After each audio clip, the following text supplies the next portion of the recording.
In our second game, Morphy has the black pieces, and McConnell playing with white starts with e4. Morphy replies with e5, and McConnell continues with f3, so that we have King's Gambit on the board. Morphy accepts the gambit by taking the pawn, and McConnell brings his knight forward to f3. Morphy then continues with pawn to g5, and McConnell brings out his white square bishop to c4. Morphy develops his dark square bishop to g7, and McConnell supports his center with d3. Morphy continues with h6, creating a pawn chain to his king's side of the board, and McConnell castles short. Morphy brings his knight out to f6 and McConnell plays c3, followed by b5 by Morphy, which looks like a free pawn, and McConnell indeed does capture this pawn with his bishop. After that, Morphy plays c6, and McConnell moves his bishop to c4. Morphy keeps attacking the bishop by playing d5 now, and McConnell captures with his own pawn. Morphy recaptures, threatening the bishop once again, and McConnell plays an in-between move with queen to e2, giving a check. Morphy blocks the check with his bishop, and now McConnell retreats his bishop to b3, since it is now hanging.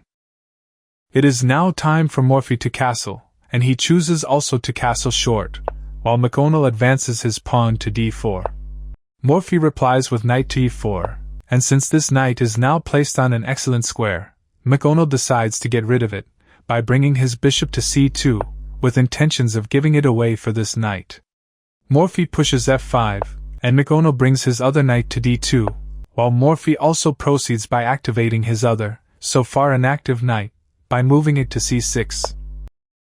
McConnell pushes c4, and Morphy captures d4 with his bishop, giving a check.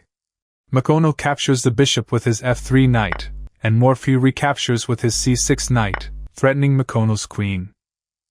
McConnell brings his queen to d3, and Morphy follows with queen to b6, placing her to the same diagonal with McConnell's king.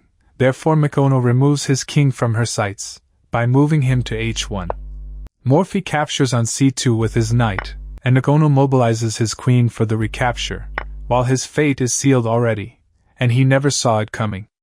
Morphy gives a check with his knight, and McConnell still does not see the threat, so he plays king g1, and that seals the deal. Morphy follows with a double discovery check by moving his knight to h3, and McConnell takes his king back to h1 again. Morphy now sacrifices his queen, for the only piece that is worth even more, for the enemy king.